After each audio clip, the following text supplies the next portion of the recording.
Assalamualaikum warahmatullahi wabarakatuh. Alhamdulillahilladzi anzala as-sakinata fil qulubil mu'minin liyazdadu imanan ma'a imanihim. Asyhadu an la ilaha illallah wa asyhadu anna Muhammadar Rasulullah. Allahumma shalli ala Muhammad wa ala ali Muhammad, amma ba'du. Hadirin jamaah salat duhur rahimakumullah. Alhamdulillah kita masih berada di bulan Rabiul Awal, di mana di bulan Rabiul Awal ini kita mafhum dan tahu tentang kelahiran Nabi kita Muhammad sallallahu alaihi wasallam. Tapi saya tidak akan membahas tentang lahirnya, tapi ingin menyampaikan sedikit dalam waktu 7 menit ini, insya Allah tidak lebih ya. Dalam Al-Quran dikatakan, a'udzubillahi minasyaitonirrajim, laqad kana lakum fi rasulillahi uswatun hasanatun liman kana yarjullaha wal yawmal akhir wa dzakarallaha katsira. Shadaqallahul azim. Sungguh telah ada suri tauladan pada diri Rasulullah Sallallahu Alaihi Wasallam. Karena ada suri tauladan, hadirin, maka di situ adalah kita wajib mengikuti perilaku keteladanan yang dimiliki oleh Rasulullah Sallallahu Alaihi Wasallam. Kalau pengen kita disebut mengharap rahmat Allah, percaya pada hari akhir, dan kita termasuk orang yang mengingat pada Allah. Pertanyaannya, hadirin, bagaimana kita meneladani sementara Rasulullah sudah tidak ada? Ini yang harus kita garis bawahi. Saya ingat cerita profesor di UIN punya anak. Anaknya itu ketika makan selalu nyumput, mojok. Pas ditanya oleh kawan-kawan saudara-saudaranya, maaf, kenapa antum kalau makan selalu mojok? Saya malu, katanya, suka diolok-olok. Kenapa diolok-olok? Karena saya makan dengan menggunakan 3 jari. Lalu bapaknya bertanya, kenapa pakai 3 jari? Kan Rasulullah juga ketika makan pakai 3 jari. Betul, hadirin, itu adalah dalam hadis disebutkan seperti itu. Tapi meneladani di sini kita harus tahu konteksnya. Sehingga perilaku Rasulullah yang saat itu dengan saat ini kadang terjadi perbedaan, apa itu karena waktu, apa itu karena tempat, atau karena situasi, harus kita pahami betul. Sehingga akan tertransformasikan, terimplementasikan, walaupun perilaku Rasulullah itu seakan-akan tidak sama dengan sekarang. Saya maaf meminjam bahasa transendental dan imanensial. Dan saya ingin jadikan teori itu. Kalau Pak Rahman mengatakan memahami Islam itu dengan doktrin, dan yang kedua dengan historis. Normatif, yang kedua historis. Artinya apa?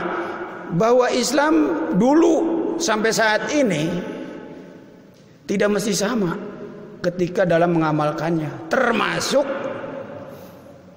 mengikuti menadai Rasulullah. Tadi anaknya profesor betul, makan dengan 3 jari. Rasulullah memang begitu. Tapi konteksnya lain. Yang kita makan sekarang itu adalah nasi. Akan berbeda. Apakah itu menyalahi? Tidak, esensinya adalah sama. Saya contohkan, hadirin. Dalam Al-Quran dikatakan, ya ayuhan nabi, wahai nabi, katakanlah kepada istri-istrimu untuk menutup aurat seluruh tubuh, anak-anakmu dan wanita-wanita istri mukmin. Dulu menutup aurat itu, hadirin, dengan menggunakan cadar, maaf ini, walaupun sekarang masih ada. Menggunakan gamis dulu zaman Rasulullah. Itu saya manai sebagaimana transendental, ajaran yang masih murni saat itu. Kemudian apakah salah ketika kita memakai seperti yang kita lihat wanita-wanita berjilbab menutup aurat, modelnya seperti itu? Ini saya pendekatannya pendekatan imanensial. Artinya apa? Ajaran itu sudah dipengaruhi oleh ruang dan waktu. Apa menyalahi? Tidak. Esensinya sama, menutup aurat. Ini harus kita pahami hadirin. Jadi jangan sampai, maaf ya, saling bid'ah, saling membid'ahkan. Oh Rasulullah, zaman Rasulullah. Jangan. Kita pahami kemana akar, kemana pendekatannya kan itu. Kalau saya memakai pendekatan transendental dan pendekatan imanensial, artinya apa? Ajaran yang dicontohkan zaman Nabi saat itu yang susah dicontohkan sekarang karena waktu dan tepat keadaan, maka seakan-akan berubah. Tapi esensinya tetap meneladani Rasulullah. Itu sebagai salah satu contoh. Oleh karena itu hadirin, saya mengutip dari Prof. Apip Muhammad ini, bahwa meneladani Rasul itu, kata Prof. Apip, yang pertama adalah kita dengan mencintai ilmu. Saya dikatakan, carilah, tuntutlah ilmu sampai ke negeri Cina. Ini saking pentingnya. Ini kalau kita pengen disebut meneladani Rasul, kita harus gemar mencintai ilmu. Singkat saja ini. Kemudian yang kedua, kata saya kutip itu, menjaga lisan dan tangannya. Kenapa? Supaya tidak gemar melakukan tindakan kekerasan. Hadirin, salamatul insan bihibdil lisan. Selamatnya manusia itu karena terpeliharaannya lisannya. Hati-hati dengan lisan kita hadirin. Biasanya tangan itu bergerak karena gara-gara salah satunya lisan kita. Maka Nabi mengatakan, kita kalau mencintai atau meneladani Rasul, ya, menjaga lisan dan tangan. Silakan dijabarkan masing-masing.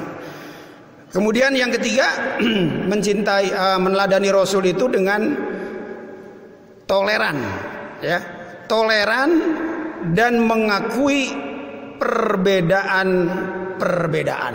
Ini hadirin, yang kadang kita sendiri sifat ego, idealismenya muncul ketika orang lain punya pendapat.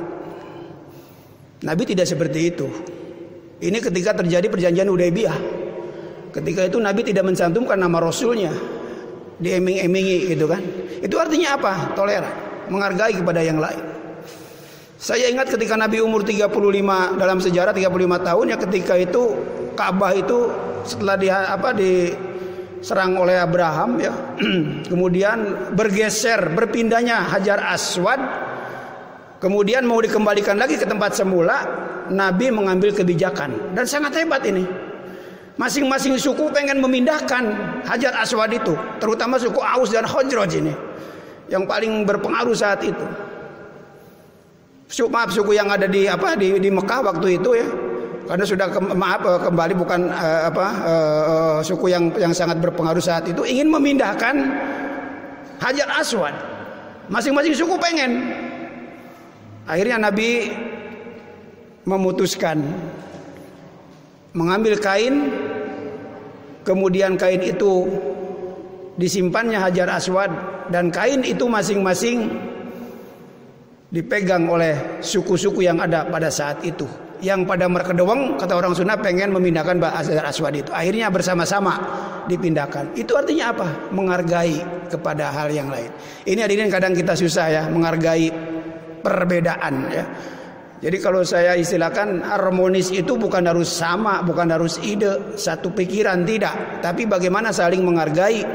Kalau dalam rumah tangga, harmonis itu bagaimana kita saling menghargai kepada istri, saling menghargai pada anak, dan anak pun sama sebaliknya. Itulah yang disebut dengan harmonis. Itu saja mungkin barangkali. Jadi maaf, saya hanya menggarisbawahi saja bahwa meneladani Rasul itu tidak harus sama ketika Rasul contohkan. Tapi ada pendekatan-pendekatan tertentu, yang pendekatan itu secara esensi tidak menyalahi dari isi apa yang dicontohkan oleh Rasul. Banyak contoh-contohnya.